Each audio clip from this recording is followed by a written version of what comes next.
கோதுமை பாயாசத்தை இந்த மாதிரி செஞ்சு குடுத்தீங்கன்னா, 1 கப்புக்கு 4 கப்பு கூட குடிக்கலாங்க. அவ்ளோ டேஸ்ட்டா இருக்கும். 2 கரண்டி நெய்யோட 1/2 கப் உடைச்ச கோதுமையோ, இல்ல கோதுமை ரவையோ எடுத்துட்டு, இந்த நெய்ல இந்த கோதுமை ரவை வெள்ளையா பொரிஞ்சு வர வரைக்கும் வறுத்து விட்டுறலாங்க. இதோட 2வது தேங்காய் பால் சேர்த்துட்டு, இந்த தேங்காய் பால்லயே இந்த கோதுமைய வேக விட்டுறலாங்க.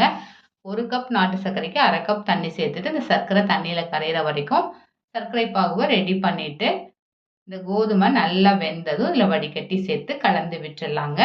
இப்போ ஒரு கொதி வந்ததும் இதோட தேவையான அளவுக்கு ஏலக்காய் பவுடர் தூவி விட்டுட்டு, திக்கான தேங்காய் பால் சேர்த்து கலந்து விட்டுட்டு, கொஞ்சம் நெய்யில முந்திரிய வறுத்துட்டு, இதோட தலையிலேயே கொட்டி கலந்து விட்டுறலாங்க. அவ்வளோதான், ரொம்பவே சூப்பரான கோதுமை பாயாசம் ரெடி. குழந்தைங்கள்லேருந்து பெரியவங்க வரைக்கும் எல்லாருக்குமே ரொம்ப பிடிக்கும்.